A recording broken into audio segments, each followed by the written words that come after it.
बिस्मिल्लाहिर्रहमानिर्रहीम, अस्सलाम वालेकुम। मुराद सईद, अली अमीन गंडापुर, हमाद अजहर, हसन नियाजी और सनम जावेद समेत सानेहा 9 मई में मुलविस तमाम मुल्ज़िमान ने कागजात नामजदगी जमा करा दिए हैं।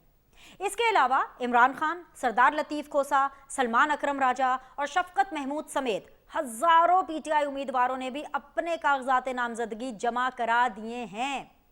सबसे दिलचस्प बात यह है कि तमाम जमातों में से सबसे ज्यादा कागजात नामजदगी तहरीक इंसाफ के उम्मीदवारों ने जमा कराए हैं और वावेला भी यही पार्टी मचा रही है कि इनसे कागजात नामजदगी छीने गए। सोशल मीडिया पर मखसूस प्रोपेगेंडा मुसलसल फैलाया जाता रहा कि तहरीक इंसाफ के उम्मीदवारों से कागजात नामजदगी छीने गए। सूबाई इलेक्शन कमिश्नर पंजाब ने भी चीफ सेक्रेटरी पंजाब को खत लिखा और IG पंजाब से टेलीफोनिक राबता किया कि PTI उम्मीदवारों से कागजात छीनने की रिपोर्ट्स पर एक्शन लें, जिससे जाहिरी तौर पर यह पता चलता है कि PTI के प्रोपेगेंडा के बरखिलाफ सिस्टम PTI को मुकम्मल सपोर्ट कर रहा है और उनकी शिकायत फौरी सुनी जा रही हैं। मुन्नत सलाही के अलावा किसी ने अपने किसी उम्मीदवार से कागजात छीनने की वीडियो शेयर नहीं की, तो क्या ये इल्जामात महज इलेक्शन प्रोसेस को मुतनाज़ा बनाने के लिए लगाए जा रहे हैं? क्या सुप्रीम कोर्ट से PTI को रिलीफ नहीं मिल रहा? क्या आला अदालतों से PTI के हक में फैसले और रिमार्क्स नहीं आ रहे? इलेक्शन कमीशन ने तहरीक इंसाफ के बोगस इलेक्शन को फ्रॉड करार देकर जो इंतखाबी निशान बल्ला वापस लिया, क्या उसके खिलाफ PTI के पास अपील का हक मौजूद नहीं है? जब ये सारा निज़ाम 9 मई के संगीन वाक़े के बावजूद तहरीक इंसाफ को मुकम्मल सपोर्ट कर रहा है, उनकी शिकायत का बरवक्त अजाला किया जा रहा है, तो फिर PTI और सोशल मीडिया पर मौजूद उनके हमदर्द रियासत मुखालिफ बयानियां क्यों फैला रहे हैं? तहरीक इंसाफ जानते बूझते सानिया 9 मई के मफरूर और इश्तिहारी मुल्ज़िमान को पार्टी टिकट्स जारी कर रही है। जब उनके कागजात नामजदगी मुमकिना तौर पर मुस्तरद होंगे तो फिर यही रियासत मुखालिफ बयानिया फिर फैलाया जाएगा कि देखें देखें देखें हमारे साथ कैसे ज्यादती हो रही है। विक्टिम कार्ड खेला जाएगा। नाजरीन, वक्त आ गया है कि तहरीक इंसाफ को आज ये फैसला करना होगा कि वो कहां खड़ी है।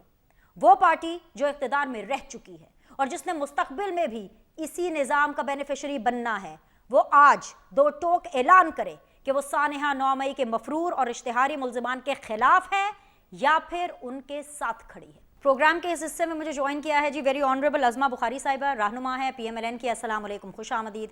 मुझे ज्वाइन कर रहे हैं वेरी ऑनरेबल महमूद मौलवी साहब, रहनुमा है इस्तेहकाम पाकिस्तान पार्टी के। अस्सलाम वालेकुम, खुश आमदीद। मुझे ज्वाइन कर रही हैं वेरी ऑनरेबल शाहिदा रहमानी साहिबा, पाकिस्तान पीपल्स पार्टी को रिप्रेजेंट कर रही हैं। अस्सलाम वालेकुम, खुश आमदीद। तीनों मेहमानों का मैं शुक्रिया अदा करूँगी वक्त निकालने के लिए। अज़मा, बहुत अरसे के बाद जाहिर सी बात है आपसे टेलीविजन शो के अंदर बात हो रही है, तो फर्स्ट थिंग फर्स्ट, सीधी बात कि आपको सियासत सीखनी चाहिए पाकिस्तान तहरीक इंसाफ से। मैं आपको बताती हूँ क्यों। नॉमिनेशन पेपर सबसे ज़्यादा PTI जमा करा रही है, सबसे ज़्यादा विक्टिम कार्ड का रोना PTI रो रही है, सबसे ज़्यादा वावेला PTI मचा रही है, सबसे बड़ी बेनिफिशरी सिस्टम की PTI है। और इल्ज़ाम पता क्या लगता है? इल्ज़ाम लगता है कि जी नवाज शरीफ साहब इस्टेब्लिशमेंट के नए लाडले हैं। जनाब, कुछ तो करना पड़ेगा आपको। बहुत शुक्रिया बिनेश और बहुत बहुत नेक ख्वाहिशात आपके नए प्रोग्राम के लिए। आपको भी टीवी स्क्रीन पर दोबारा देखकर बहुत खुशी हो रही है। जहां तक आपके सवाल की बात है, देखिए रोना पिटना तो खत्म है ना जी PTI के ऊपर। प्रोपेगेंडा करना वो भी झूठा, लोगों की पगड़ियां उछालना और एक फेक खबरों के जरिए जो है वो खबरें बनाने की कोशिश करना, ये उनके ऊपर खत्म है। वो बेचारे रोते पिटते ही रहेंगे। वो अलग बात है कि पिछली दफा रोते रोते उनको गोद ले लिया गया था, लेकिन अब वो रो भी रहे हैं और कोई गोद भी उनको नहीं ले रहा, तो वो उसका गुस्सा तो जाहिर है वो कहीं निकालेंगे ही। सो ये जो उन्होंने एक फॉल्स एक नैरेटिव सेट किया कि जी वो बड़ा जुल्म हो रहा है, हमारे पेपर छीने जा रहे हैं, और वो फेक कंकॉक्टेड वीडियोस जो है वो बनाई जा रही थी, जो सामने दिख भी रही हैं, और उनके पास एक सोशल मीडिया ब्रिगेड मौजूद है जो इन फेक खबरों को हवा भी देती है, इसको प्रमोट भी करती है। और फिर मजे की बात यह है कि जब पकड़े जाते हैं फिर शर्म भी नहीं आती, फिर शर्मिंदा भी नहीं होते। सो इस तरह की मखलूक जरा कम ही होती है किसी और पार्टी के अंदर, पाकिस्तान के अंदर। ये चंद ही ऐसे लोग हैं जिनके जो ये कल्ट फॉलोअर्स हैं और उनको फॉलो करने वाले लोग हैं पीटीआई को। सो वो बड़ी डिटाई से ये काम सर अंजाम देते हैं, तो कोई फर्क नहीं पड़ता इस रोने धोने के, इस फॉल्स प्रोपेगेंडे से कोई फर्क नहीं पड़ता। बात यह है कि उन्होंने अपने खुद के साथ क्या किया है। आज उनके पास ना बल्ला रहा ना बल्लेबाज, और आज वो पता नहीं अब गाजर, मूली, तोता, मैना, घड़ी, जो भी उनको अब निशान मिलेगा उसके ऊपर उनको इलेक्शन लड़ना है। लेकिन मजे की बात यह है कि बेनिफिशियरी आपने कहा, बिल्कुल अभी भी लगता है कि वो लाडले और बेनिफिशियरी है। अभी 9 मई 10 मई करने के बावजूद वो मासूम है, वो ज़कात खैरात खाकर मनी लॉन्ड्रिंग करने के बावजूद वो मासूम है, वो इस मुल्क का तोशा खाना खा जाने के बाद मासूम है, हीरो के कारोबार करने के बावजूद वो मासूम है। तो फिर इस मासूमियत पर सिर्फ अफसोस ही किया जा सकता है, और क्या हम क्या कर सकते हैं। अच्छा, आपने कहा कि फर्क नहीं पड़ता, लेकिन अज़मा जहां से मैं देख रही हूँ, please allow me to ask you and allow me to say this, मुझे लगता है कि फर्क पड़ता है। उसकी वजह यह है कि जो नरेशन बिल्डिंग जो पीटीआई करती है ना, उसका हमेशा नुकसान जो है ना, वो सबसे ज्यादा अगर किसी को हुआ तो वो नून लीग को हुआ है। पहले पिछले 7-8 साल स्टार्टिंग फ्रॉम 2013, अगर खैर आप चाहेंगे तो मैं उससे पीछे भी चली जाऊंगी, लेकिन मुझे पता है कि आप पॉलिटिकली काफी अवेयर हैं। जो भी चोर डाकू लुटेरा का नैरेटिव बनाया गया, सबसे ज्यादा उसका असर नून लीग पे पड़ा। अब मामला ये है कि आज जब मैं आपसे मुखातिब हूँ, आज वैसे क्रिसमस भी है और मेरी देखने वाले तमाम जो क्रिश्चियन कम्युनिटी है उन सबको मेरी क्रिसमस एंड हैप्पी क्रिसमस। और आज बिल्कुल, और आज कायदे आज़म साहब की बर्थडे भी है, तो ऑब्वियसली अगर वो आज जिंदा होते तो मैं उनको ज़रूर कहती कि happy birthday to you, we all are very proud of him. खैर ये सिलसिले में बात निकल आई तो मुझे लगा कि ये दोनों चीज़ें बिल्कुल कहना ज़रूरी है। Anyways, coming back to my question, आज ही के दिन इलेक्शन कमीशन भी सरापा सवाल है। इलेक्शन कमीशन ये कह रहा है कि अरे भाई पीटीआई के कागजात छीने जा रहे हैं, ऐसे में अगर आप इलेक्शन में जाएंगे, अगर आप जेन्युइनली जीत भी गए तो आप पर इल्जाम यही लगेगा कि तुसी डंकी मारी जे, तुसी रॉन्ग नंबर कीता है।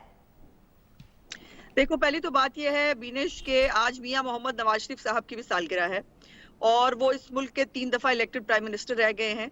उनकी भी जो है वो बेस्ट विशेस बनती है, उनको भी सालगिरह की मुबारकबाद देनी चाहिए। चलिए जी, happy birthday to Nawaz Sharif साहब। ये नैरेटिव जो चोर डाकू वाला खास तौर पर उन्होंने सेट किया, वो एक मोटिव के लिए था, उनको हुकूमत में आना था, और जब तक वो हमारे ऊपर गंद ना उछालते, उनको मतलूबा सहूलत जब तक मुयस्सर ना होती, तब तक वो कुछ भी कर लेते, वो नहीं आ सकते थे।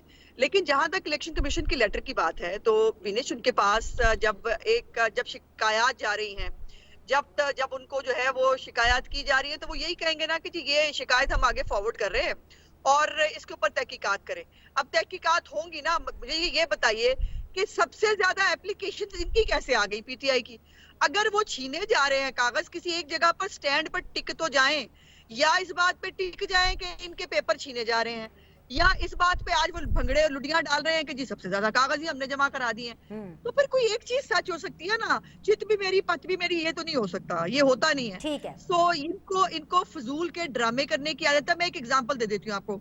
कैसरा इलाही साहिबा जो है, उनका एक वीडियो बन रहा है, पीछे वीडियो तैयार खड़ा है एक लड़का वीडियो बनाने के लिए, वो बड़ी अंदर जाती है, उनसे एक बंदा फाइल छीनने की कोशिश करता है और उसके बाद हंसी खुशी जिंदगी गुजारने लग जाते हैं। वो भी वहीं खड़ी है, वो बंदा भी वहीं खड़ा है, उसके बाद वो जाती भी है और वापस भी आ रही है टहलती हुई, उनको कोई कुछ नहीं कह रहा।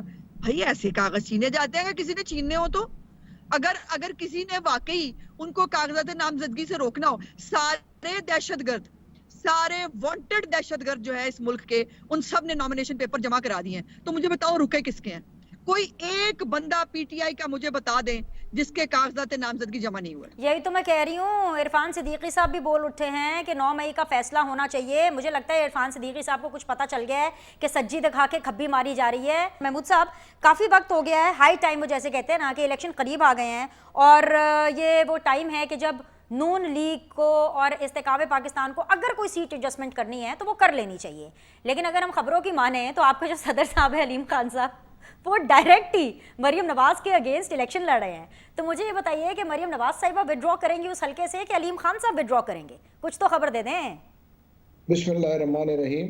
देखिए, मेरे ख्याल से जो मैं देख रहा हूँ, और मैं पिछले 15 दिन या महीने से यही कह रहा हूँ कि सीट एडजस्टमेंट होना मुश्किल है पंजाब में। उसकी वजह ये देखें ना, हमारे पास 40 से 50 इलेक्टेबल कैंडिडेट्स हैं जिन्होंने हमें अभी ज्वाइन किया है थोड़े ही अरसे में। अब अगर हम 50 सीट एडजस्टमेंट मांगते हैं पीएमएलएन से, तो उनके लिए नामुमकिन है कि वो हमें दे दे, क्योंकि वो अपने पुराने 50 लोगों को कैसे बिठाएंगे, ठीक है ना। और अगर हम जो है विड्रॉ करते हैं, तो हम अगर अपने लोगों को कहेंगे जो कि एमएनएस एमपीएस थे कि जी आप जो विड्रॉ हो जाए, वो कहेंगे जी हम आपके साथ फिर क्यों ना रहेंगे। तो ये नजर नहीं आ रहा कि देखिए हमारे जो है बेसिकली एडजस्टमेंट्स और ये होंगे इलेक्शन के बाद। उसकी वजह है कि मेरे ख्याल से दोनों पार्टीज को, बल्कि सारी पार्टीज को मालूम है कि आने वाला जो हुकूमत बनेगी वो एक इलेक्टेड नेशनल गवर्नमेंट मुझे नजर आ रही है। मैं पिछले माह 1.5 माह से यही कह रहा हूँ कि एक मिली जुली, और वो चीज को मैं कहूंगा कि आसिफ जरदारी साहब ने भी कंफर्म कर दिया, सिर्फ अल्फाज का फर्क करके ये कहने लगा कि जी हम जो है कोई भी पार्टी जो है क्लियर एंड क्लीन मेजॉरिटी नहीं ले सकती और इस मुल्क को इस बहरान से नहीं निकाल सकती सिंगल पार्टी। नवाज शरीफ साहब भी कह रहे हैं कि जी हम सबको लेके साथ चलेंगे और एक हुकूमत बनाएंगे ताकि इस बहरान से निकाल। तो इसको मद्देनजर रखते हुए जो है ये जो सीट एडजस्टमेंट जो है इस वक्त मुश्किल नजर आ रहा है, और उसके बाद इलेक्शन हो जाएंगे और उसके बाद जो भी रिजल्ट आएगा बैठ के मेरे ख्याल से सेटल करेंगे हम सब जो है। और जहां तक आप बात कर रही थी, मैं अभी सुन रहा था पीटीआई का कि वो कह रहे हैं उनके साथ ज्यादती हुई है। बिल्कुल उनके साथ ज्यादती हुई है, इसलिए ज्यादती हुई है कि 2018 में जो उनको लिवरेज था आज वो नहीं मिल रहा है। तो आपको ये देखना है ना, अगर किसी को इतनी लिवरेज थी 2018 में, आज उसकी आप लिवरेज और प्रिविलेजेस कम कर देंगे तो वो तो यही रोना रोएगा ना कि मेरे साथ ज्यादती हो रही है। देखिए अगर आप किसी की तनख्वाह हो 1 लाख, उसको आप 75,000 देंगे या 50,000 तनख्वाह देंगे तो वो तो कहेगा जी मालिक ने मेरे साथ बड़ी ज्यादती की है, इस कंपनी के मेरे साथ तो जुल्म हो गया। तो वो प्रिविलेजेस कम हुए, तो इसलिए ये जो है वो रोना रो रहे हर जगह कि जी हमारे साथ ज्यादती हो गई। हालांकि देखे कुछ लोग, बहुत से लोग हैं जो इस वक्त मेरे इन टच है और वो आईपीपी ज्वाइन करेंगे 2-1 दिन में। वो कह रहे हैं कि जी हमारे वो जो है क्लियर हो जाए कागजात, अच्छा। उसके बाद हम आईपीपी ज्वाइन करेंगे। वजह क्या है? उसकी वजह है कि वहां टिकट में बंदरबाट है, कुछ लोगों को टिकट दिया गया है, पुराने लोगों को नहीं दिया गया है। जो आप कह रही 6-6 आदमी 8-8 आदमी ने जो किया है, उसकी वजह सबको कह दिया कि जी आपको हम टिकट देंगे। अब जिनको टिकट नहीं मिल रहा है या उनके अख्तलाफात है, वो दूसरी पार्टीज की तरफ जा रहे हैं कि जी हमें। तो हमने कहा कि भैया हमने कई लोगों को मैं जो है कमिट कर चुका हूँ, लेकिन अब मेरे पास भी एक हल्के में 2-2, 3-3 कैंडिडेट्स भी ऑलरेडी फॉर्म भरा हुआ है।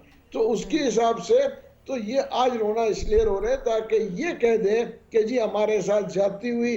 लेकिन अगर जो है ये 9 मई का फैसले हो जाते तो मैं आपको बताऊं आज चीजें मुख्तलिफ होती। हमारे यहाँ बदकिस्मती ये है कि अदालतें सिर्फ और सिर्फ ताकतवर के लिए दूसरी कानून रखते हैं, मजलूम के लिए दूसरे कानून रखते हैं, अमीर के लिए दूसरा कानून है, गरीब के लिए दूसरा कानून है। अगर कानून सबके लिए एक बराबर हो तो ये मुल्क कहां से कहां पहुंच सकता है।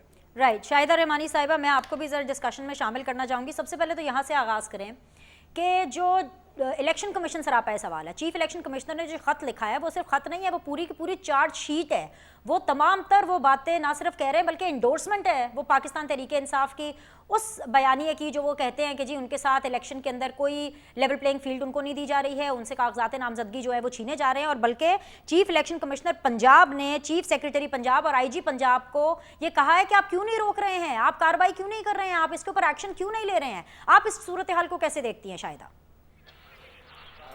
बहुत शुक्रिया बिनिश। देखिए सबसे पहली बात तो ये कि अगर इलेक्शन कमीशन को इस तरह की दरखास्तें मौसूल होंगी तो वो अपने ऊपर से वो आगे जाके इंतजामिया को देगा कि ये शिकायतें हो रही हैं और आप इसको इंक्वायरी करें और इसको देखें कि इस तरह के वाकयात क्यों हैं, सच है या ये झूठ है। अब ये तो इदारों का काम है कि उसकी तहकीकात करें, लेकिन इतनी आसानी से वीडियो का बन जाना, इतनी आसानी से नॉमिनेशन जमा हो जाना और ये सारा प्रोपेगेंडा करना, तो ये तो मैं समझती हूँ कि पीटीआई का हमेशा से एक पुराना वतीरा रहा है कि आपको याद होगा 2014 का धरना और उसमें 4-5 हलकों के ऊपर वावेला मचाना और फिर वो हलके हार गए लेकिन उसी पे 4 साल 5 साल सियासत करते रहे। फिर 2018 में जो कुछ उनको मैनेज करके दिया वो जब बल्ले बल्ले थी, उसके बाद से जब खुद ही आपने देखा कि वोट ऑफ नो कॉन्फिडेंस में क्या हुआ, किस तरह आइन को ब्रोकन किया गया, किस तरीके से सड़कों पे लेके आए, इनकी नजर में ना कोई आइन है ना कोई कानून है, और ये अपने लिए सारी चीजें चाहते हैं कि हमारे सब हक में आते रहें। और अभी कल देखिएगा कि ये हाई कोर्ट जाएंगे और इनको जो पेशावर हाई कोर्ट जाएं या लाहौर हाई कोर्ट जाएं, फिर इनको बल्ला भी लॉट हो जाएगा, तमाम चीज हो जाएंगी। तो मुझे तो ऐसा लगता है कि कहीं से इनको जो है वो विक्टिम बना के दोबारा पेश किया जा रहा है कि जो इन्होंने 3.5-4 साल में इनकी बदतरीन कारकर्दगी थी, जो मुल्क की मईशत को, मुल्क की सियासी तौर पर जो है गैर मुस्तहकम किया गया, और पाकिस्तान को जो नामसाइद हालात का इनकी वजह से सामना करना पड़ा, जो पाकिस्तान की आवाम को करना पड़ा, जो बहुत खतरनाक हद तक के पाकिस्तान डिफॉल्ट होने के करीब आ गया था, वो सारी चीजों से फेस सेविंग ऐसा लग रहा है जैसे दी गई है कि एक अदालत में जाते हैं तो वहां से इनको अगर उनके खिलाफ फैसला आ जाए तो शोर मचाया जाता है, फिर दूसरी अदालतों से रिलीफ मिल जाता है। बता दें कि किसी भी पाकिस्तानी को या किसी भी साबिक प्राइम मिनिस्टर को वो फैसिलिटीज हासिल रही जेल में जो इनको हासिल है, जिनके लिए हर चीज जो है फौरी तैयार करके दी जाती है। तो ये तो शाहाना अंदाज से जेल भी गुजार रहे हैं। इसी तरह प्रोपेगेंडा इनका तमाम का तमाम झूठा प्रोपेगेंडा रहता है, लेकिन उसके बावजूद वो सक्सेसफुली आगे बढ़ते हैं और आवाम को यही गुमराह कर रहे हैं। ठीक है शाहिदा, लेकिन बिलावल पाकिस्तान तहरीक इंसाफ के लिए, इमरान खान के लिए ही लेवल प्लेइंग फील्ड बार बार मांग रहे हैं, बुलंदोबांग मांग रहे हैं। मैं डिस्कशन को बिल्कुल रिज्यूम करूंगी, मुझे अलाउ करेंगे एक छोटा सा ब्रेक लूं, ब्रेक के बाद वापस आएंगे, तीनों पैनलिस्ट मेरे साथ मौजूद होंगे। देखते रहिए सीधी बात बीनर सलीम के साथ।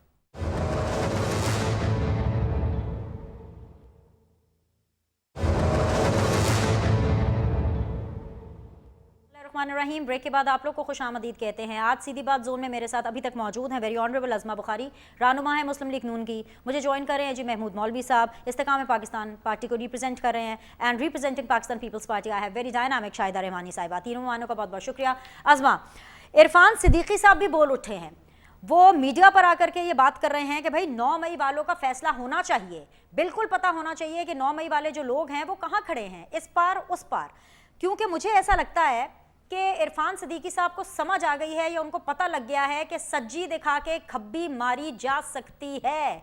क्या अज़मा बुखारी को भी यही लग रहा है और क्या नवाज शरीफ साहब को भी यही लग रहा है? जी देखिए, पूरे मुल्क को ये लग रहा है। सज्जी खब्बी का तो मुझे नहीं पता, ना मैं उसके ऊपर जो है वो कोई बिलीव करती हूँ, लेकिन ये जरूर है कि अभी तक जो 9 मई का फैसला नहीं हुआ है वो फ्रीजर में क्यों रखे हुए हैं वो केसेस। बकौल जो है वो इदारे के भी वो 9 मई है, जो 9 मई है वो 9/11 है पाकिस्तान का। मेरे लिए तो खैर जब पार्लियामेंट पे हमला हुआ था वो 9/11 था, और अगर उस वक्त इन शरपसंदों के टोले को अगर कैफरे किरदार तक पहुंचा दिया जाता और इसको इश्तिहारी होते हुए एक को वजीर आजम और एक को सदर पाकिस्तान ना बनाया गया होता तो शायद ये फिर जुर्रत ना करते जो उन्होंने 9 मई को की। बहरहाल उसके बाद भी अभी तक जो है वो केसेस क्यों नहीं चल रहे उस स्पीड से जिस स्पीड से इनको चलना चाहिए, और अभी तक जो मुल्जिमान हैं उनके खिलाफ सजाएं क्यों नहीं हुई। अगर वो बेगुनाह है उनको छोड़ दिया जाए, और जो जिनके लिए जो है वो सजाएं बनती है उनको सजा दी जाए। बड़ी सिंपल सी बात है। और ये तो नहीं हो सकता ना कि आप मतलब एक तालिबान जो है वो GHQ पे हमला कर रहे हैं, उनको आप सजाएं भी जो है वो दिलवाने के लिए आप प्रोएक्टिव हो, उनके लिए जो है वो कानून भी हरकत में आए, लेकिन यहाँ पर सियासतदानों के रूप में दहशतगर्द जो है वो दहशतगर्दी करे और आप हाथ पे हाथ रख के बैठ के देखते जाएं कि वो हैंडसम बहुत है। तो ऐसे नहीं हो सकता है ना बिनेश बीबी, और ये यकीनन ये सवाल सारी कौम पूछ रही है। अज़मा साहिबा, मसला ये है पाकिस्तान में कभी भी कहीं भी कुछ भी हो सकता है, और मुझे और आपको ये नहीं भूलना चाहिए। मैं तो सिर्फ ये जानना चाह रही थी कि नून लीग कभी भी कहीं भी कुछ भी हो सकता है के लिए तैयार है कि नहीं, क्योंकि इरफान सिद्दीकी साहब आपकी मंशूर कमेटी के हेड हैं, उन्होंने कुछ ना कुछ भांप लिया है। मैं सिर्फ ये पूछना चाह रही हूँ। हम देखिए, हम एक बड़ी पॉलिटिकल पार्टी है जिन्होंने इस मुल्क में बहुत कुछ भुगता भी है बगैर किसी गुनाह के, और बहुत कुछ देखा भी है।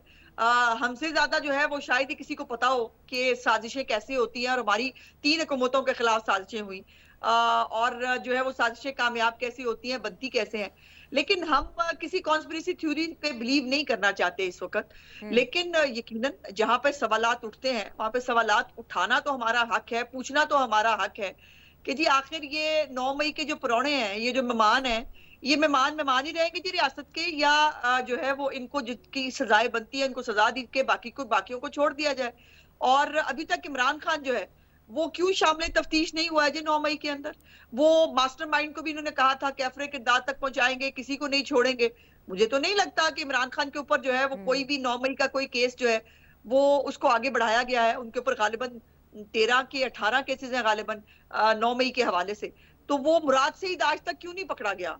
जो ये असलम इकबाल आप है, कह रहे पकड़े गए, इतना उनके माइक्रोस्कोपिक उनके उसको वो कागजात मतलब हमारे नामजदगी जमा हो चुके हैं, मुराद सईद के, अली अमीन Exactly. गंडापुर के। आप तो पकड़ने की बात, Exactly. आप अभी पीछे रह गए हैं अज़मा साहिबा इस मामले में।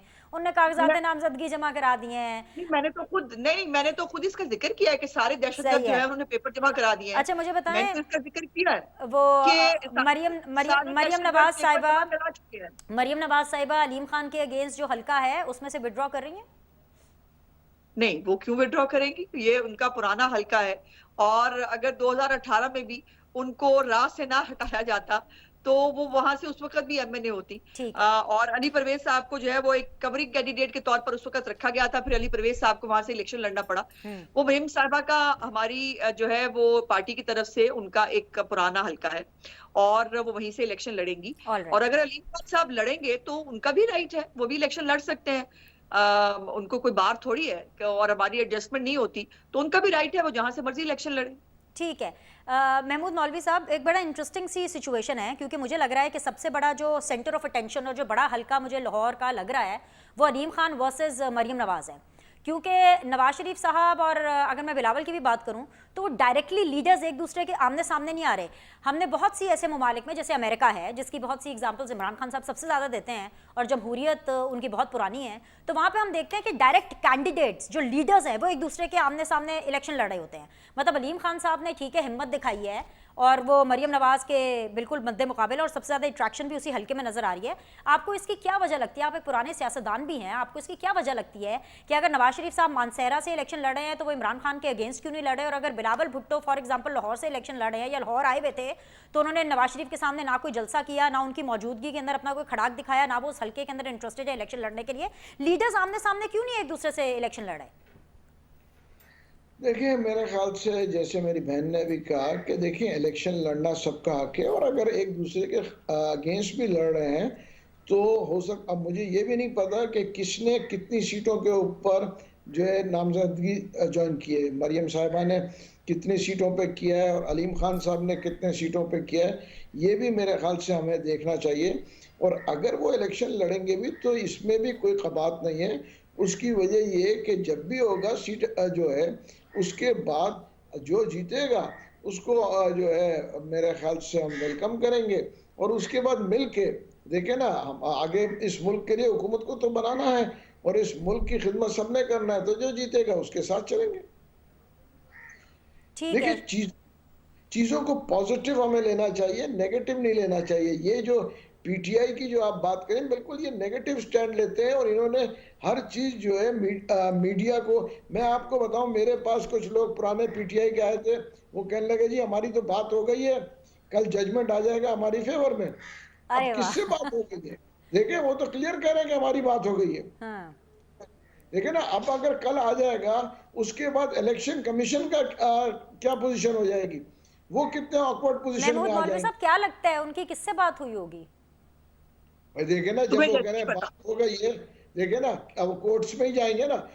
वैसे भी अदालतें जो है उनके काफी फेवर में बहुत सारी चीजें दे चुके हैं, ये तो नजर आ रहा है। इसमें बोलने की मुझे क्या जरूरत है, मुझसे ज्यादा काबिल लोग हैं जो कि बैठे वहां पे देख रहे हैं कि जजमेंट्स कितनी जल्दी आ जाती हैं, कितनी जल्दी कोर्ट्स को ऊपर जो है आर्ग्यूमेंट्स हो जाते हैं। चलिए महमूद मौलवी साहब, ये बात जो है ना क्लियर है। मेरे ख्याल से इस पैनल में भी लोगों का इस बारे में, तीनों मेरे पार्टिसिपेंट का इंक्लूडिंग माई सेल्फ, चारों का कंसेंसस है कि पीटीआई की सुनी जा रही है, उनको रिलीफ भी मिल रहा है, उनके हवाले से रिमार्क्स भी मिल रहे हैं, उनके कागजात नामजदगी भी जो है वो जमा हो चुके हैं। अब जाहिर बात है एक स्क्रूटनी का अमल है, लेट्स सी कि कितनों के एक्सेप्ट होते हैं और कितनों के काटा लगा के साइड पे निकाले जाते हैं। लेकिन ना मुझे बिलावल की समझ नहीं आ रही है।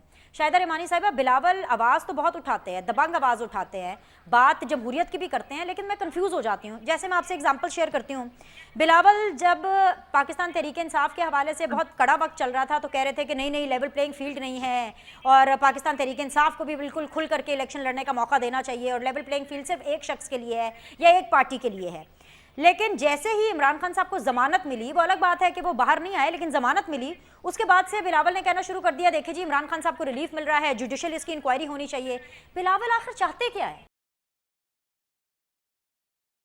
देखिए, चेयरमैन बिलावल भुट्टो जरदारी साहब का जहां तक मौकिफ है, बिल्कुल असूली मौकिफ है कि वो जिस पार्टी के चेयरमैन हैं, उस पार्टी ने जो जमहूरियत के लिए नामसाइद हालात का सामना किया है, उनके नाना ने अपनी जान आपको तो मालूम है कि किस तरीके से जमहूरियत के लिए एक मुंतखब वजीर आजम को ना सिर्फ तख्तेदार पे चढ़ा दिया गया, जमहूरियत के खातिर उस शख्स ने समझौता नहीं किया, और उसके बाद पीपल्स पार्टी पे जो कड़ा वक्त पड़ा कि उसकी फैमिली को उनका आखिरी दीदार तक करने नहीं दिया गया। फिर 70,000 से जायद वर्कर्स को सिर्फ इस वजह से कोड़े मारे गए कि जी वो पीपल्स पार्टी का नाम लेते थे, और पीपल्स पार्टी का नाम लेना जुर्म था। कितने हमारे सैकड़ों वर्कर को फांसी पे चढ़ा दिया गया कि वो पीपल्स पार्टी का नाम लेते थे। फिर आपने देखा मोहतरमा बेगम नुसरत भुट्टो साहबा के साथ क्या हुआ, उनके 2 जवान बेटों को किस तरह शहीद किया गया। कहते हैं मोहतरमा की हुकूमत में उनके भाई को शहीद किया गया, फिर मोहतरमा को खुद शहीद कर दिया गया सिर्फ इस पादाश में कि उन्होंने जमहूरियत का अलम उठाया था। फिर आपने ये भी देखा कि पीपल्स पार्टी को खत्म करने के लिए उसकी इसी तरीके से खत्म कर दिया गया, फिर निशान छीन लिया गया। तो हमने तो ये सब कुछ फेस किया है, और हम ये नहीं आपने चाहते तो क्लैरिटी ज्यादा होनी चाहिए, आपकी पार्टी को तो रत्ती भर कंफ्यूजन नहीं होनी चाहिए। बिल्कुल, देखें, हमें कोई कंफ्यूजन नहीं है, लेकिन हमने यही कहा कि आईन पाकिस्तान के तहत, कानून पाकिस्तान के तहत तमाम पॉलिटिकल पार्टी को यकसा जो मराहत हासिल होनी चाहिए वो सबको होनी चाहिए। ऐसा ना हो कि किसी पे अब किसी एक प्राइम मिनिस्टर जो था मुल्क का, नवाज शरीफ साहब 2 मरतबा मुल्क से गए, आवाम को बताए बगैर, जब वो उनके ऊपर केसेस बनते हैं वो बाहर चले आते हैं, फिर आते हैं तो VIP प्रोटोकॉल उन्हें हैथरो से मिलता है इस्लामाबाद और देन लाहौर, और फिर उसके बाद उनसे वो मुकदमा जल्दी जल्दी खत्म होते हैं। वो गलत था। सब पाकिस्तान आए। नहीं, मैं आप ही के साथ हूँ, किसी के पास नहीं जाऊंगी, यकीन करें, आप ही के साथ हूँ। देखें, बिल्कुल, लेकिन हम भी ये कहते हैं, हमने कहा, लेकिन बात ये है कि फिर जस्टिस इतना फास्ट सबको मिलना चाहिए, हर पाकिस्तानी का के हर पॉलिटिकल वो जस्टिस मिले। एक सेकंड, मैं ब्रेक पे जाने से पहले एक चीज मुझे क्लियर कर दें। आप लोग चाहते थे कि नवाज शरीफ साहब वापस आए, नवाज शरीफ साहब वापस आ गए तो आपको उनके प्रोटोकॉल के ऊपर इशू हो रहा है, आपको ये इशू हो रहा है कि वो मीटिंग क्यों एड्रेस कर रहे हैं। एक मिनट, आप चाहते थे कि इमरान खान को लेवल प्लेइंग फील्ड मिले, इमरान खान को जमानत मिली, आपको प्रॉब्लम होना शुरू हो गई। यही तो मैं कह रही हूँ, आपका नैरेटिव क्या है? इलेक्शन में 40 दिन रह गए हैं। देखें, हमें कोई प्रॉब्लम नहीं है, हम ये कहते हैं लेवल प्लेइंग फील्ड सबको मिलना चाहिए, कि कोई कानून से बालातर नहीं होना चाहिए। ऐसा ना हो कि किसी को जमानतों पे जमानत मिले, किसी को जिंदगी की भी जमानत ना मिले। इस तरह की चीजों का खत्म होना चाहिए। तमाम पॉलिटिकल जमातों को जो है मैच्योरिटी का मुजाहरा करना चाहिए, अब इदारों की तरफ नहीं, अवाम की तरफ देखना चाहिए। ठीक है जी, हमें ब्रेक की तरफ देखना चाहिए। ब्रेक लेंगे, ब्रेक के बाद वापस आएंगे, डिस्कशन को रिज्यूम करेंगे।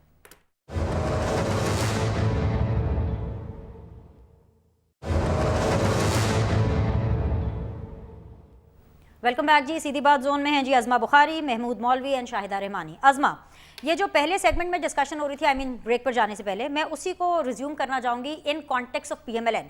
सहूलतकारी तो हो रही है and according to Pakistan Peoples Party. देखें, PTI इल्ज़ाम लगाती है ना कि नवाज शरीफ साहब आ गए हैं, क्यों आए हैं, प्रोटोकॉल क्यों मिल रहा है, या इतना मिल रहा है या कम मिल रहा है, ज़्यादा मिल रहा है। समझ में आता है कि डायरेक्ट 36 का आंकड़ा है, पंजाब में डायरेक्टली मुकाबला नून लीग और PTI का है व्हाट्सएवर।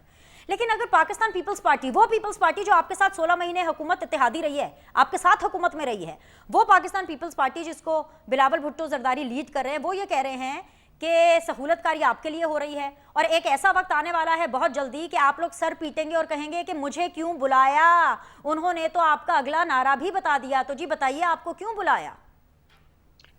देखिए, हमने विनेश, मेरी पार्टी का ये फैसला है कि बिलावल भुट्टो साहब जो है वो मासूमियत में, लाडलेपन में, वो हम सबके लाडले हैं, और उसमें वो जो भी बोलते चले जा रहे हैं, हमने उनको उसी टोन में और उसी बात में जवाब नहीं देना। वरना बहुत सारे नारे हैं जो बनाए जा चुके हैं या हैं, जो बिलावल भुट्टो साहब की, उनकी पार्टी के लिए भी कहे जाते हैं, लेकिन हम वो नहीं दोहराएंगे। जहां तक, लेकिन मुझे लगता है कि आजकल जैसे आप कंफ्यूज है ना, पूरा पाकिस्तान ही कंफ्यूज है, और शायद पीपल्स पार्टी भी कंफ्यूज है। उनको खुद नहीं पता, एक तरफ जो है वो हमें मेच्योरिटी का सबूत देना चाहिए, हमें पुरानी पॉलिटिक्स से बाहर आ जाना चाहिए, हमें इल्जाम तराशी नहीं करनी चाहिए। दूसरी तरफ जो है वो दूसरे अगले जुमले के अंदर जो है उनको सब कुछ भूल जाता है। और आजकल मुझे लगता है कि कुछ हाफजे की भी जो है वो थोड़ी सी कमजोरी नजर आ रही है कि बिलावल भुट्टो साहब को वो 16 महीने की हुकूमत जिसके अंदर वो जिनको याद था कि मियां नवाज शरीफ साहब पर किस तरह से जो है पॉलिटिकल मोटिवेटेड केसेस बने हैं, उन केसेस की वो एडवोकेसी करते रहे हैं कि ये केसेस गलत बने हैं, ये ज्यादती हुई है। शहबाज शरीफ साहब से अच्छा बेहतर जो है वजीर आजम उनको कोई नहीं लगता था और वो शहबाज शरीफ साहब को अपनी पार्टी में आने की दावतें दे रहे थे। अब जो है वो हुकूमत में से जो है जाने के बाद उनको लगता है कि एंटी पीएमएलएन वोट जो है वो शायद इस तरह की बातें करके उनको मिल जाएगा। तो ये उनकी गलती, उनकी मैं समझती हूँ कि उनकी गलती है। उनको अपना मैनिफेस्टो बताकर, उनको ये बताकर कि उन्होंने कितनी तरक्की की है सिंध के अंदर, कराची के अंदर उनके क्या कारनामे हैं, उनको बताकर पंजाब की आवाम से वोट लेना। इस तरह की बातें करके उनको अगर लगता है वोट मिलेगा, मुझे नहीं लगता। दूसरी बात यह है कि जहां तक केसेस की बात है तो बड़ी अजीब बात है कि, और प्रोटोकॉल पहले बात कर लूं, जिन की अपनी वालदा साहिबा जो हैं वो एक सिक्योरिटी कंसर्न की नजर हो गई, एक अनफॉर्चुनेट वाकये की नजर हो गई। उनको सिक्योरिटी और प्रोटोकॉल में फर्क समझ नहीं आ रहा। उनको आज ये समझ में नहीं आ रहा कि एक जो मुंतखब वजीर आजम जो 3 दफा रह चुका हो, उसकी जिंदगी और खास तौर पर ये थ्रेट्स जो है ये पीएमएलएन के हवाले से ऑलरेडी मौजूद हैं, जिसके बारे में आगाह भी किया जा चुका है। तो इनको अगर प्रोटोकॉल और सिक्योरिटी में फर्क नहीं पता चल रहा तो फिर मैं सिर्फ तकलीफ का इजहार कर सकती हूँ। दूसरी बात, जहां तक केसेस की है तो काश बिलावल साहब किसी वकील से राब्ता कर लेते ये बोलने से पहले, लेकिन उनको सिर्फ बोलना है तो हम इसलिए ज्यादा माइंड नहीं करते। ये केसेस जो है ये पुराने केसेस हैं। 2000 जो है वो 20 के अंदर मरियम नवाज शरीफ साहिबा की जो है वो अपील की बारी आ गई थी और मियां साहब जो है वो इस मुल्क में मौजूद नहीं थे, तो उनको कहा गया कि जी आप जब वापस आएंगे तो आप अपनी अपील को जो है वो दोबारा करवा सकते हैं। तो वो वापस आए और अपीलें जो है वो 1-2 दिन 3 दिन के अंदर ही खत्म होती हैं। उसके अंदर सिर्फ जो रिकॉर्ड पे जो चीजें मौजूद होती हैं उसको देखा जाता है। तो ये बड़ी अजीब बात है कि अगर इनको अदालतों से इंसाफ मिल जाए वो इंसाफ होता है। किसी दूसरे को सियासी इंतकाम की जो है जिसने भेंट चढ़ा हो बेटी के साथ, जो फैसला सुनकर वापस आया हो, ये बात ज़हन में रखनी चाहिए। वो अपने खिलाफ फैसला सुनकर मुल्क में वापस आए थे और बड़ी शान से 13 जुलाई को इलेक्शन से सिर्फ जो है वो 10-12 दिन पहले वो जेल चले गए थे और जो है वो हमने फिर भी इलेक्शन लड़ा था और हम फिर भी जीते थे। वो अलग बात है कि हमारी हुकूमत बनने नहीं दी गई थी। तो ये तमाम चीजें हकायक का हिस्सा है। बिलावल साहब के कहने से हकायक थोड़ी झुटलाए जा सकते हैं। ऑल राइट, महमूद मौलवी साहब, जमात इस्लामी के अलावा किसी सियासी जमात ने, यहाँ तक कि आपकी सियासी जमात जो कि पहला इलेक्शन इतने बड़े लेवल के ऊपर कंटेस्ट करने जा रही है, क्योंकि आप अभी फरमा रहे थे कि बहुत से लोगों ने नॉमिनेशन पेपर्स जमा भी कराए और बहुत से लोग अभी आपकी पार्टी में अगले 2-4 रोज में शामिल भी होने वाले हैं, पार्टी ने मंशूर का ऐलान नहीं किया। आपके पास कोई मंशूर ही नहीं है या है संभाल के रखा हुआ है, इलेक्शन के बाद देंगे, क्या करना है? नहीं, मेरे ख्याल से देखिए हम अपना मंशूर दे चुके हैं। हमारा मंशूर ऑलरेडी हमारे वेबसाइट पे भी है और हम आवाम को, कल मैंने जलसा किया, हमने अपना मंशूर जो है कल जलसे में मैंने बयान किया था। उसकी वजह ये कि हमारे पास मंशूर, देखिए यही तो चीज़ है ना कि अब बहुत बगैर तहकीक किए आप लोग कहते हैं कि जी मंशूर नहीं है। बदकिस्मती ये बिल्कुल ज़रूर है कि पॉलिटिकल पार्टीज जो है मंशूर की बात कम करती है, एक दूसरे की टांगे खींचने की जो है वो बातें ज़्यादा करती है।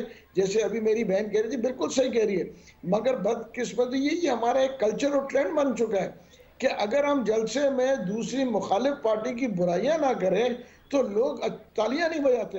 हालांकि मैं आवाम से भी कहूँगा कि खुदारा इन चीज़ों पर तालियां ना बजाएं, आप बात करें मंशूर की, आप बात करें कि प्रोग्रेस इस मुल्क को कहाँ ले जाएंगे, आप बात करें कि हम इंपोर्ट्स कैसे कम करेंगे, आप बात करें कि हम एक्सपोर्ट्स कैसे बढ़ाएंगे, आप बात करें कि हम नौकरियां लोगों को कैसे मुहैया करेंगे, आप बात करें कि महंगाई को कैसे नीचे लेके आएंगे। सिर्फ ये कह देने से कि मैं कम कर दूंगा नहीं होगा, there has to be a way out. बिल्कुल महमूद मौलवी साहब, आपके सदर अलीम खान साहब भी जलसे में खड़े होकर यही बातें करते हैं कि शहबाज हुकूमत ने बहुत बुरा किया, बिलावल भुट्टो की जो हुकूमत थी उन्होंने बहुत बुरा किया। जी जी जी जी, किसी पार्टी, मैं ये नहीं कह रहा हूँ कि किसी एक के, सारी पार्टीज ये, उसकी वजह ये मैंने अभी आपसे थोड़ी देर पहले कहा, ये कल्चर बन चुका है। जैसे वो ईद मिलते हैं ना, कल्चर हो जाता है कि उसमें शेरवानी भी पहनना है और बच्चों को गुब्बारा भी देना है मस्जिद से निकल के।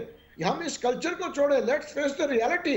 हम रियलिटी की तरफ क्यों नहीं आ रहे कि हमें करना क्या है, हमें आवाम को क्या देना है। हम एक दूसरे के खिलाफ, मेरे ख्याल से मैं आज तक मैं जो है इस चीज के कायल ही नहीं हूं कि हम किसी के ऊपर तनकीद करते रहे उसकी वजह कि दूसरे को नीचा दिखा के अपने को कदावर दिखाएं।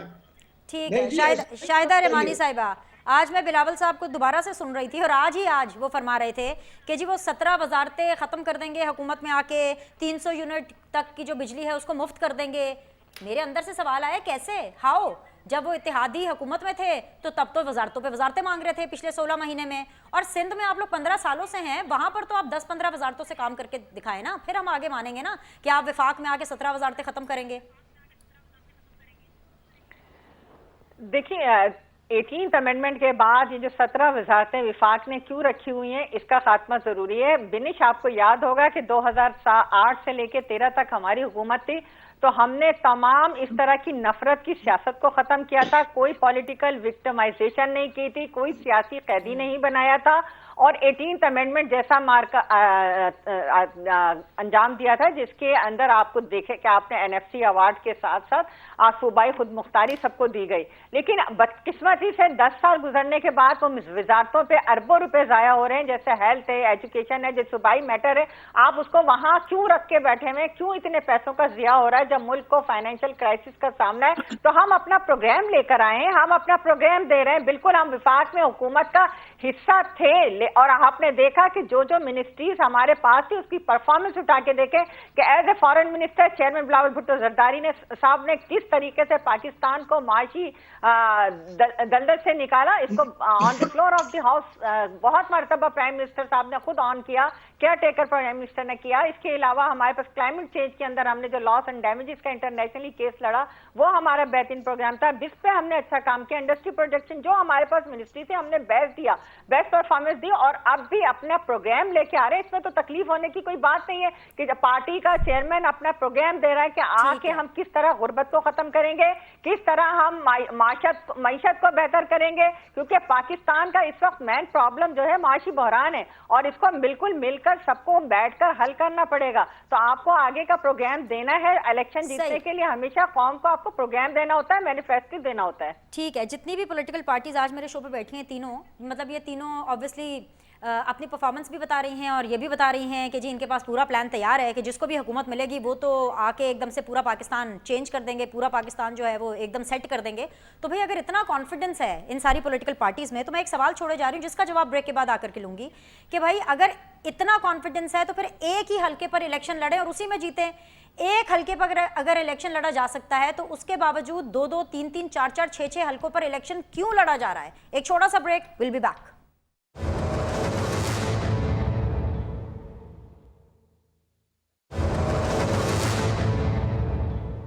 वेलकम बैक जी। फाइनल राउंड ऑफ डिस्कशन है। अज़मा, आपने मेरा सवाल सुना ब्रेक पर जाने से पहले।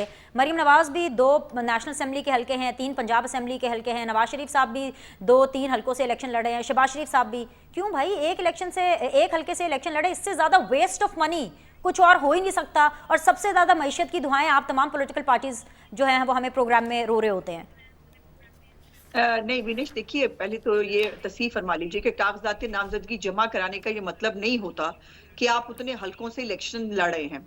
अभी चूंकि हमारी टिकट्स अनाउंस नहीं हुई हैं और हर हलके में हमें कुछ एडजस्टमेंट्स करनी है। बहुत सारी जगहों पर कैंडिडेट बहुत ज्यादा है, वहां पर जो है वो टिकट किसको देना है, फिर जिसको टिकट नहीं देना है उसको अगर किसी और हलके से इलेक्शन लड़वाना है वो हलका कौन सा होगा। सो ये इस तरह के मामलात हैं। जब एंड पे जो नॉमिनेशंस पेपर्स वापस लेने की डेट जो है वो आएगी तो जो फाइनल हल्के होंगे वो उस वक्त पता चलेंगे। और मेरी पार्टी लीडरशिप की मैं आई डोंट नो, इतना तो बता ही सकती हूँ आपको कि मेरी पार्टी लीडरशिप की ये मुकम्मल तौर पर कन्विंस है इस बात के ऊपर कि मियां नवाज शरीफ साहब तो एक ही हल्के से लड़ना चाहते थे, और लेकिन उनको जो है इंसिस्ट किया गया कि लाहौर चूंकि इनका बाई हल्का है वो छोड़ना नहीं चाहते। और लेकिन ये है कि केपीके के लोगों का ये पुरजोर, कराची के खैर लोग भी बहुत इंसिस्ट कर रहे थे, लेकिन केपीके के लोगों का ये बहुत इसरार था कि आपको लाहौर से बाहर भी एक इलेक्शन जो है वो लड़ना चाहिए। और उससे आगे जब कराची वाले भी कह रहे थे उन्होंने कहा नहीं ये गलत है, और अब तो वैसे हमने इलेक्शन एक्ट में शायद तरमीम भी कर दी है, 2 सीटों से ज्यादा इलेक्शन लड़ा भी नहीं जा सकता। सो ये अभी कागजात नामजदगी जमा हुए हैं और चूंकि अभी हमने टिकट्स जो है वो डिसाइड नहीं किए, इसलिए आपको बहुत सारे कागजात नामजदगी जो है वो नजर आ रहे हैं। लेकिन जब नॉमिनेशन पेपर्स वापस लेने की बारी आएगी, इलेक्शन सिंबल अलॉट होंगे, तब क्लियरली आपको पता चलेगा कि कौन कौन से हल्के से कौन इलेक्शन लड़ रहा है। अच्छा, मुझे एक और चीज़ बताएं, माशाल्लाह आज तो दो तवाना ख़वातीन की आवाज़ें मेरे पास इस शो में मौजूद हैं। ये जो ख़वातीन हैं जो कि बहुत बड़ी बड़ी सियासतदान है, मतलब अज़मा बुखारी एक नाम है, शाजिया मरी एक नाम है, नफीसा शाह एक नाम है, आपकी पार्टी की जो मरियम औरंगज़ेब साहिबा 2 दफ़ा वजारतें भी इंजॉय कर चुकी हैं, ये सिर्फ एग्जाम्पल्स के लिए नाम दे रही हूँ, वो हमेशा रिजर्व सीट्स पे रहना क्यों पसंद करती हैं? उनको इलेक्शन क्यों नहीं लड़ना? मतलब मैं तो समझती हूँ कि इतने बड़े बड़े नाम है, इससे ज़्यादा पावरफुल ख़वातीन तो अगर हल्के में आएंगी तो उनको तो शायद कैंपेनिंग भी कम करनी पड़े, पैसे भी कम इस्तेमाल हो और धराधर वोट पड़ेंगे। इसकी रिलक्टेंस की वजह क्या है? हाँ, रिलक्टेंस की वजह क्या है? नहीं, ऐसे नहीं होता कि धड़ाधड़ वोट पड़ेंगे, इलेक्शन लड़ना पड़ता है, और आज के जमाने में इलेक्शन लड़ना इतना आसान काम नहीं है मेरे लिए। मैंने तो खैर ये आज मैं आपके शो पे अनाउंस कर रही हूँ, ब्रेकिंग न्यूज दे रही हूँ कि मैंने जो है ये तहिया कर लिया है और कुछ हद तक पार्टी को जो है मैंने इन्फॉर्म भी कर दिया है कि मैं नेक्स्ट टाइम जो है जनरल इलेक्शन लड़ूंगी इंशाल्लाह ताला। इंशाल्लाह। मेरे हस्बैंड भी इलेक्शन लड़ते हैं, सो 2 इलेक्शंस जो है एट अ टाइम एक बड़ा मुश्किल काम है, और लाहौर से इलेक्शन लड़ना तो और भी मुश्किल है, हमारे पास जगह ही नहीं होती है पार्टी के अंदर। लेकिन मेरी एक मुकम्मल एक तहिया है, मैं इंशाल्लाह ताला अगली दफा मैं आपकी सोच को, मैं इस सोच को सलाम भी करती हूँ और मैं इसको बिल्कुल सपोर्ट भी करूंगी। आपकी इलेक्शन कैंपेनिंग हम इंशाल्लाह ताला आके कवर भी करेंगे, और अच्छी बात है पॉलिटिशियंस को, जो इस लेवल के पॉलिटिशियंस हैं उनको पार्टी को सपोर्ट करना चाहिए। शायद आपका मैं भी इसके ऊपर क्विक बिट चाहूंगी, आप एक वर्किंग क्लास से आई हैं, आई नो आप दो दफा जो है वो MNA मुंतखब हुई रिजर्व सीट्स पे, आपका नाम है, आपने बहुत काम किया, व्हाई नॉट इलेक्शंस? शैला रजा इतना बड़ा नाम है, व्हाई नॉट इलेक्शंस? मैं देखना चाहूंगी आप लोग को फील्ड में। जी देखें, इसके अंदर नफीसा शाह शाजिया मरी इलेक्शन लड़कर जीतकर आई थी। मैंने 2002 में इलेक्शन लड़ा है, 2018 में इलेक्शन लड़ा है, और नाउ अभी भी मैं इलेक्शन लड़ने जा रही हूँ PS11 सूबाई असेंबली से। वेरी गुड, ये अच्छी बात है। तो आपको क्या लगता है कि खवातीन को ज़्यादा रिलक्टेंस क्यों होती है कि वो रिजर्व सीट्स पर आज इलेक्शन ना लड़ना पड़े? वेरी क्विकली इसको एड्रेस करें। मैंने लास्ट कमेंट महमूद मौलवी साहब से लेना। नहीं, हमारे यहाँ खवातीन देखें, अदीफरियाल तालपुर साहिबा, मोहतरमा अजरा पीचो साहिबा हैं, शमसुन्निसा साहिबा हैं, हमारे यहाँ काफ़ी खवातीन, शाजिया मरी हैं, नफीसा शाह, सब इलेक्शन कंटेस्ट करके आती हैं, सूबाई असम्बलियों में भी लड़ रही हैं। कराची में सब 5% से ज़्यादा हमारी खवातीन जो है वो इलेक्शन कंटेस्ट कर रही हैं। तो ये बड़ी खुशाइन बात है। हम चाहते हैं कि खवातीन आए, आगे लड़े, और पाकिस्तान पीपल्स पार्टी ने हमेशा खवातीन को जनरल इलेक्शन पे, आपको याद होगा कि अभी मैंने मैनिफेस्टो पे जब काम किया था तो चेयरमैन साहब ने उसको इंडोर्स किया कि इसको बढ़ाना चाहिए जनरल। तो हमारी पार्टी ने हमेशा चाहे कि खवातीन फ्रंट सीटों पे आके। अच्छी बात है, बिल्कुल आना चाहिए जी। इस्तेकाम पाकिस्तान पार्टी से पूछूंगी, पहला उनका बड़े लेवल पर इलेक्शन है, मुनज़्ज़ा हसन साहिबा हों या फिरदौस आशिक अवान साहिबा, उनके नाम मैं रिजर्व सीट्स पर देख रही थी। क्यों? फिरदौस साहिबा तो इलेक्शन लड़ सकती हैं, मुनज़्ज़ा हसन अगर इतनी तगड़ी किस्म की पाकिस्तान तहरीक इंसाफ से लास्ट टाइम नंबर 1 पे उनका रिजर्व सीट्स पे नाम था, इस दफ़ा तो आपको उनको टिकट देना चाहिए था। नहीं, देखिए मेरे ख्याल से फिरदौस आपा जो है वो तो मेरे ख्याल से फिरदौस आशिक अवान जो है वो तो इलेक्शन लड़ेंगी। और देखिए जो रिजर्व सीट पे इसलिए लोग खवातीन ले लेती हैं, एक तो वो आसान होता है, और बहुत सारी खवातीन ये कहती हैं कि जी हमारे को रिजर्व सीट भी दे दें और वो इलेक्शन भी लड़ेंगी। और ये मैं आपको कहूँगा बहुत सारी पार्टीज़ में ऐसे होता है। मेरी 2 बहनें बैठी हैं, इनसे आप पूछ लें कि पार्टीज़ में ऐसे भी होता है कि रिजर्व सीट पे भी नाम होता है और वो इलेक्शन भी लड़ती हैं। कि उसकी वजह ये है कि खुदा न खास्ता अगर वो सीट वहां से वो नहीं रिकवर कर सके, हार गई तो रिजर्व सीट पे आ जाती है। चलिए एटलीस्ट खवातीन ये क्लेम तो कर सकती हैं कि हमें रिजर्व भी दे दे, वो भी दे दे, अगर हम टिकट पर हार गए इलेक्शन लड़ने में तो हम रिजर्व पर आ जाएंगे। तो मर्द हजरात को भी जरा थोड़ी हिम्मत पैदा करनी चाहिए और आके मुझे बता देते, हमें कह देते कि भाई हम 2-2, 3-3 हल्कों से इसलिए इलेक्शन लड़ते हैं कि अगर एक हल्के से हम हार गए तो हम दूसरे से नॉमिनेट होकर नेशनल असेंबली में आ जाएंगे। एनीवेज जी, आज के लिए इतना ही। All the very best to all the political parties, may the best candidate win. आज के लिए इतना ही, आप लोगों से कल मुलाकात करेंगे।